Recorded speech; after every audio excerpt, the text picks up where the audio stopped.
This program is presented by University of California Television. Like what you learn? Visit our website or follow us on Facebook and Twitter to keep up with the latest UCTV programs.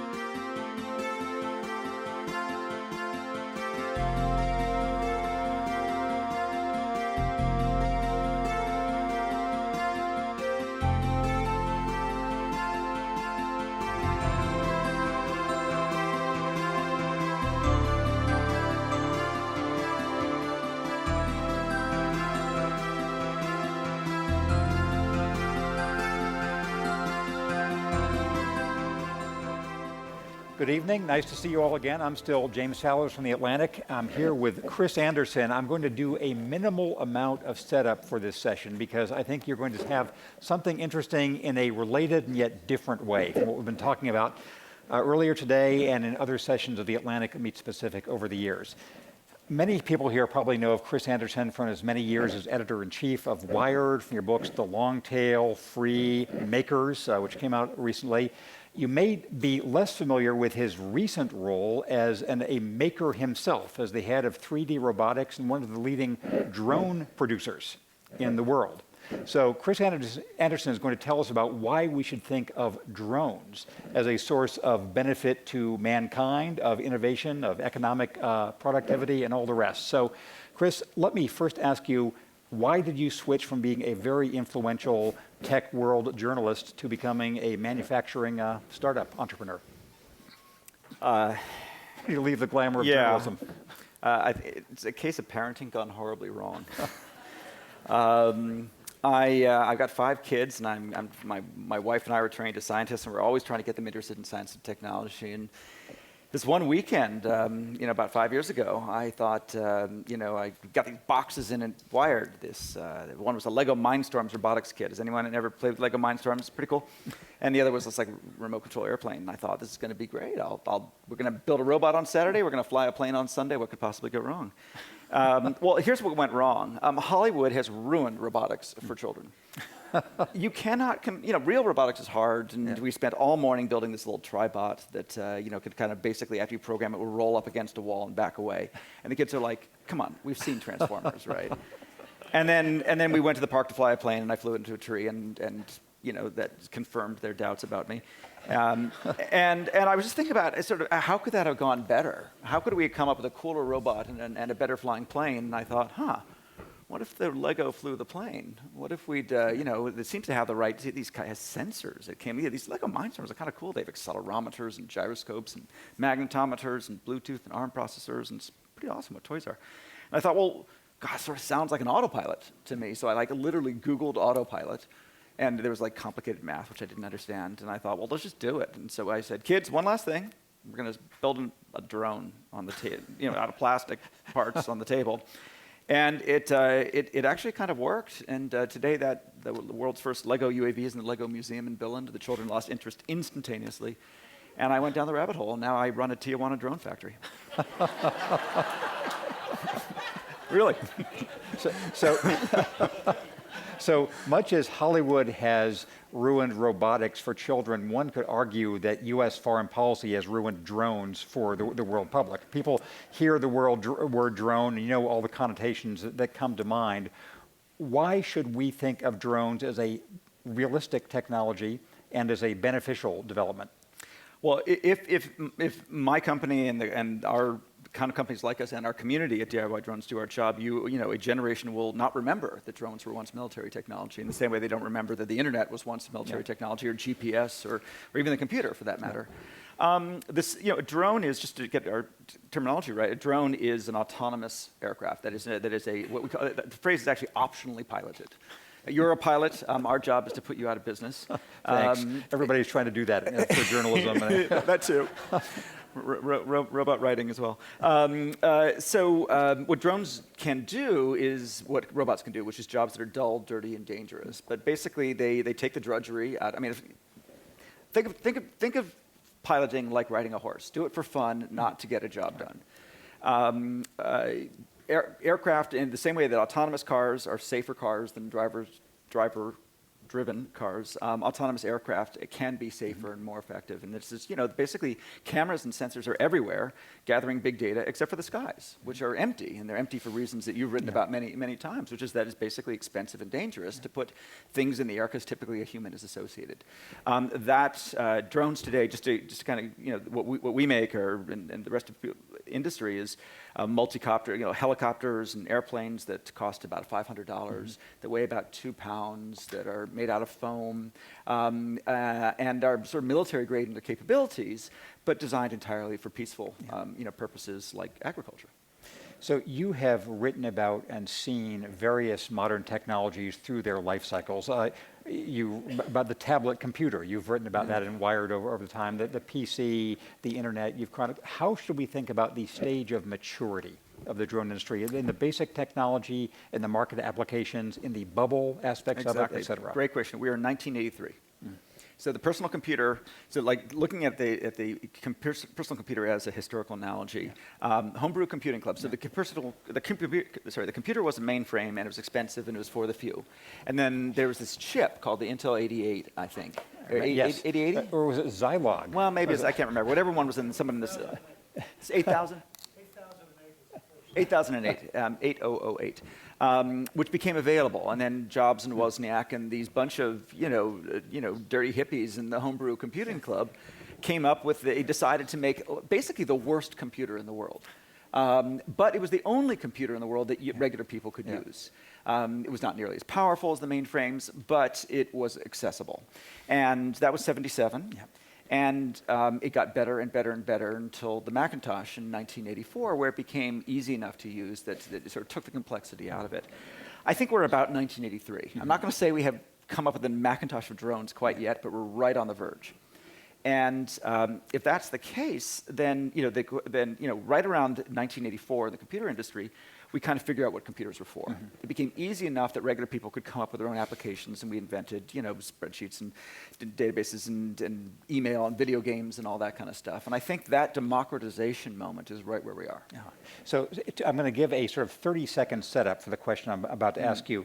The last time I dealt with your magazine, Wired, was a fabulous package that came out about 6 months before the original iPad was introduced. And so that would have been, 2.5, 3 years ago, whenever it was. So that recently in technological history, there was a debate package in Wired about whether there was any market for tablets. And fortunately, I was in the pro camp. I was saying, I've seen fellow pilots using these things. I think they can work. But half the people said, no, these things will never catch on. My point is, by definition, we don't know what the markets will be. But what do you imagine 5 years from now, 10 years from now, the applications of your current technology might be? By far the biggest one came as a complete surprise to me, which is once we started putting these things out there, users came up with these things like, one of the functions they have is they can follow you. You have your phone and you just sort of say, follow me. Literally, you press a button and say, follow me, and they follow you and keep a camera focus on you. So windsurfers and kite surfers use this as, if you like a GoPro, you'll like a GoPro with wings even better. And so, this is the droid you were looking for. But then these farmers said, this is actually a great tool for crop surveys. And I was like, crop what? And they said, come to the farm and I'll show you. And I stepped foot on a farm for the first time, not for the first time, but basically professionally for the first time about a year and a half ago, and was completely blown away by how big that opportunity is. The theme of this session is big data. And drones are going to be one of the biggest sources of big data in the biggest industry in the world, which is agriculture. What these do is they take cameras and they put them over fields. And what that gives the farmer is information about the consequences of their farming choices. So water and chemicals and growth patterns and planting strategies and all this kind of stuff. What's happened is once upon a time, farmers would walk fields and they knew what was going on. Then big ag and consolidation of agriculture and fewer people on the farms. You get these massive farms. And they have, they basically plant it with robots. By the way, those tractors drive themselves, and the cows milk themselves with robot milking machines, and it's all been robotic. But they don't have this. They haven't closed the loop. They don't know what's going on in the middle of the field because again, it's too big.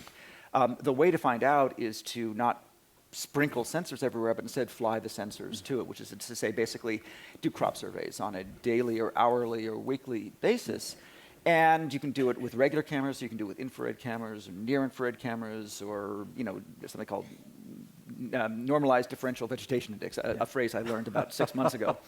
And you can now see the fields in a way the farmer can't. You can now see the fields through these infrared lenses, which shows the health of the plants, the chlorophyll, which gives them information that basically could allow them to use water more efficiently and use less chemicals. And fundamentally, we spray fungicides and pesticides and things like that prophylactically. Yeah. We spray them on by the calendar, not because there's an infection, but because the cost of missing an infection is the loss of a crop.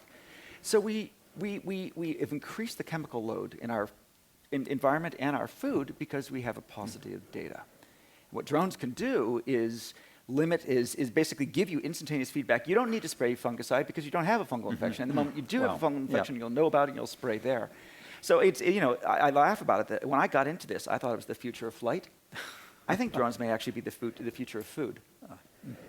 So there's a related technology I saw in Sioux Falls, South Dakota about a month ago. It's GPS-guided tractors, and they can record the position of each seed precisely enough. They go fertilize that dot and not the whole field. Absolutely. Yeah. It's there's the Silicon Valley agricultural robotics community, of which I'm now part. Again, who knew? But yeah, these tractors. I mean, if you go into a modern farm today, those tractors, you go inside the cabin. They're rolling entertainment centers. They've got these big screen TVs, and they're air conditioned, and the farmers just sit there and watch movies.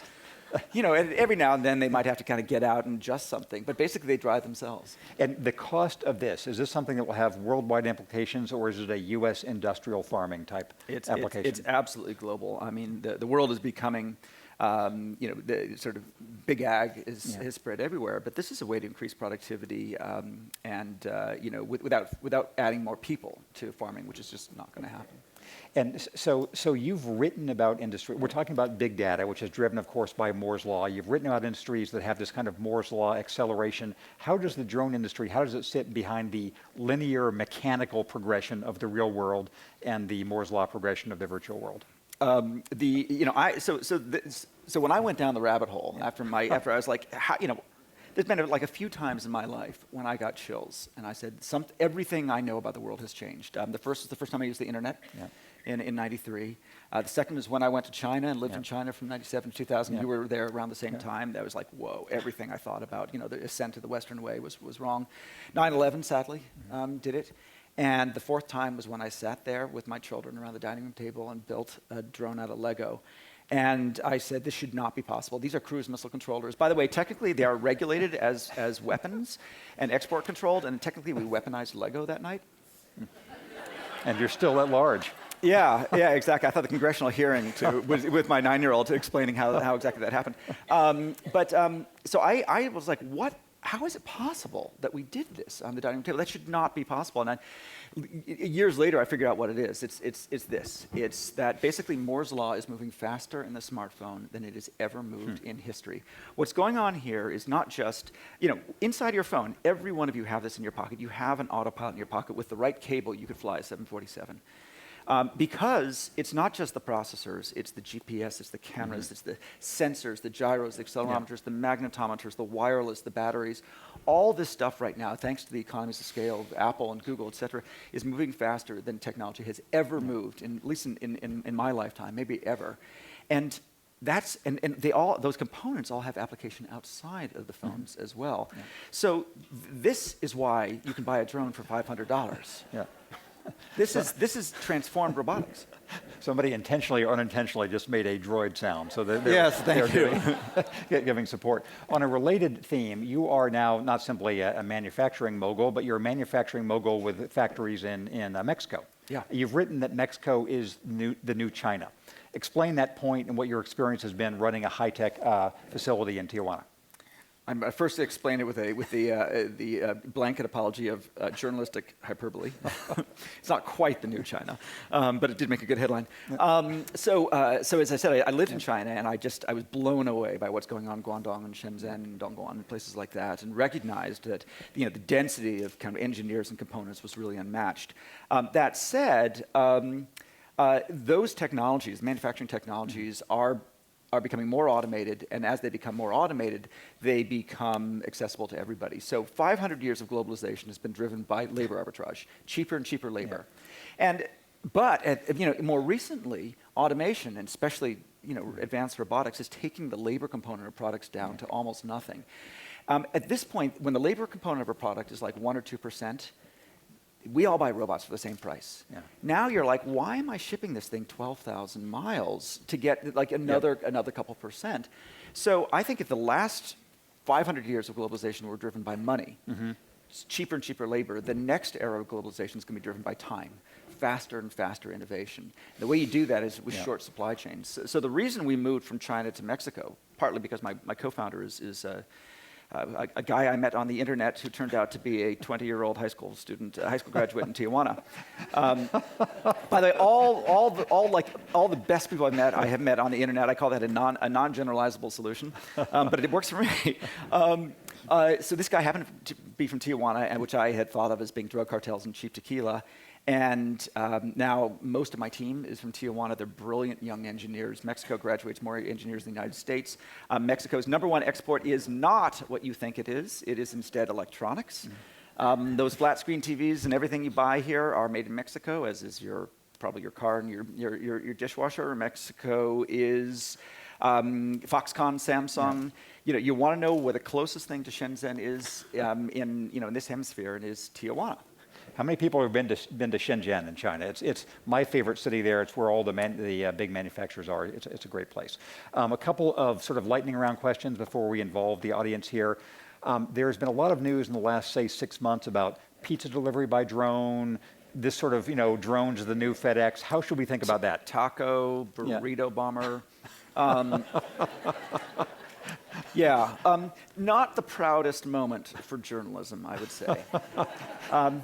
Let's just say that A, it's illegal, and B, it's incredibly stupid. So let me just just visualize what a drone is. This is a quadcopter, or 6-bladed or 8-bladed, and I say blade, I mean blade.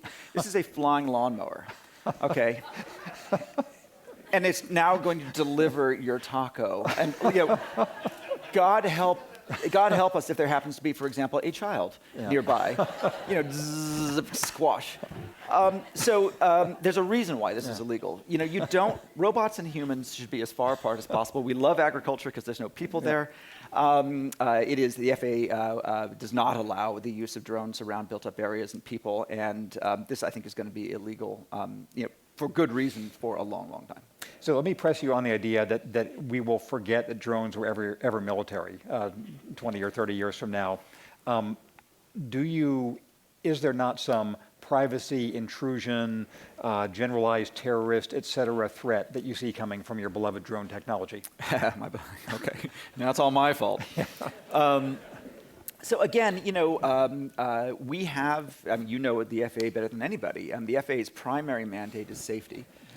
There's an interesting regulatory paradox, which is the FAA controls the airspace, the national airspace, and is all about safety, avoiding collisions and things like that. Meanwhile, it has no jurisdiction whatsoever over privacy. Yeah. Privacy is controlled by local jurisdictions based on what's called reasonable expectation of privacy. So I live in Berkeley. Berkeley is attempting to ban drones on privacy grounds. I love it. However, the legislation, and this is now in 52 or 54 cities in America. It always happens the same way. Some well-meaning legislature says, hey, I'm concerned about privacy. They introduce a bill to ban drones, and at some point, the general counsel or the lawyer says, we don't control the air over Berkeley. 16, if you've got a decent vertical leap, you're in FAA territory. You're out of Berkeley. So the FAA, so privacy is local, the air is national. The FAA has no mandate over privacy, and your local jurisdiction has no mandate over the safety of the airs. And so, that's the paradox we find ourselves in right now. I think what's going to happen is that basically there is a rule that's been in place for decades, an FAA rule that says you mustn't fly over built-up areas.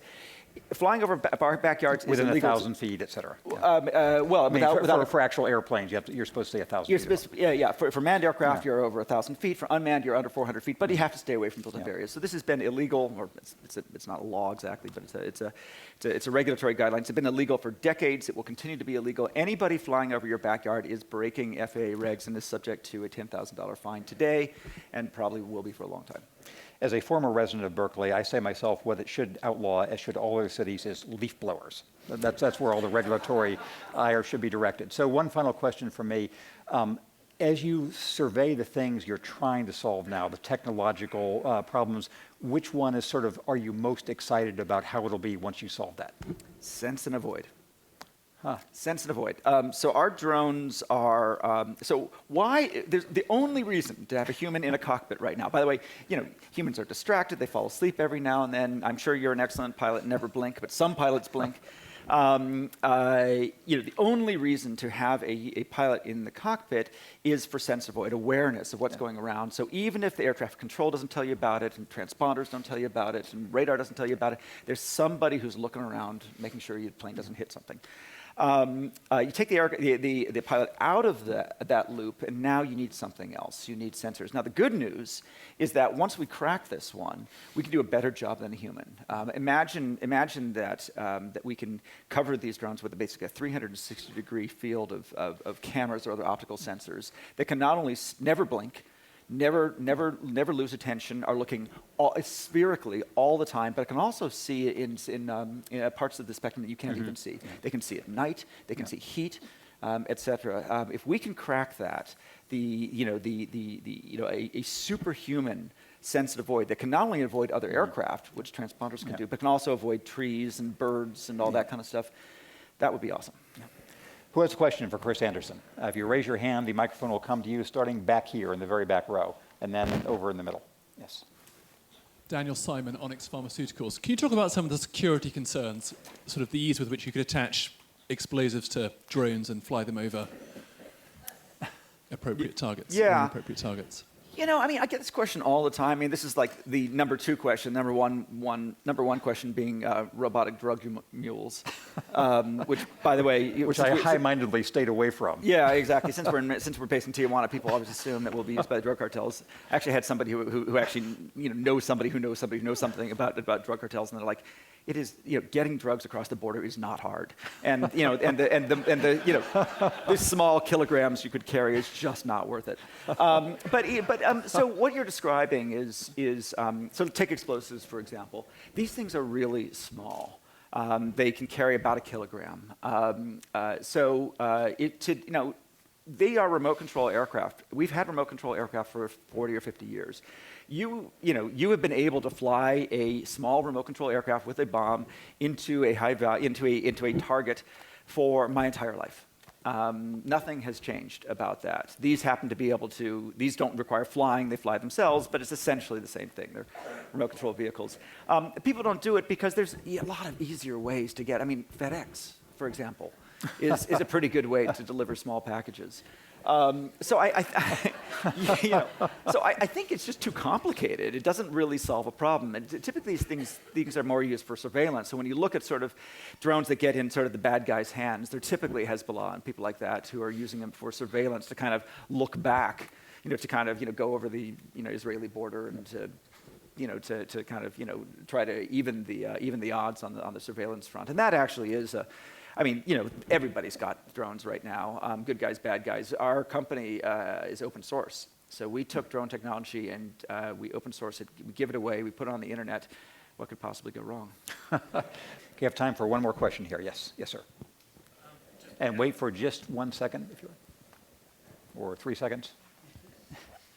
As a San Diego entrepreneur, I'm fascinated by the basically mile-long supply chain that you guys have built down at Otay Mesa. Can you talk just a little bit about that and what that may mean for this area? So, thank you. We are San Diego entrepreneurs as well. We have one facility that's actually just moving now to Otay, and another, which is the engineering facilities in Otay, and then the manufacturing facility is across the border in Otay Mesa. Or do I have those backwards? Anyway, what this represents is it's really kind of cool. I go back and forth over the border all the time, and so on the way across the border from the U.S. to Mexico, you don't show your passport. And on the way back, I've got this little card. It's called a Sentry card. And I also don't show my passport. I have one of those too. I'll show you. So yeah, so this is like, so I used to live in Hong Kong and I would commute back and forth to Shenzhen, and it was a hassle. We now have at our campus, we have one part of the campus in San Diego, one part of the campus in Mexico. We can basically bike back and forth. We can actually share our Wi-Fi hotspots with like the right antenna. And now the question, and there's a factor of 5 difference in the cost structure.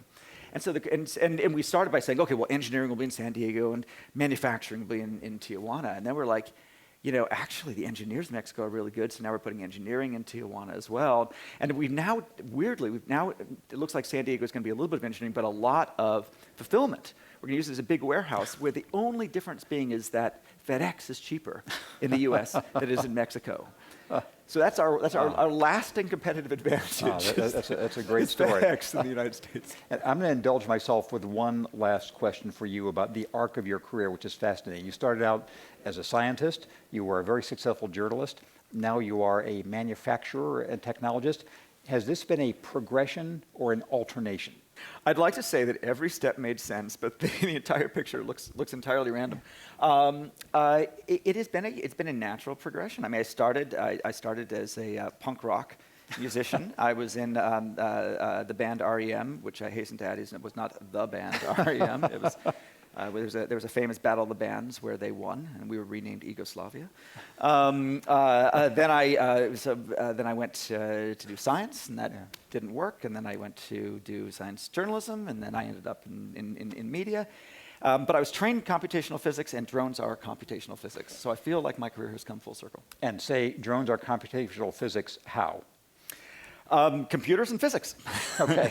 Well, that's a satisfactory journalistic way. So this has been a much more than satisfactory introduction to the world of drones, which is fascinating. Please join me in thanking Chris Anderson. Thank you.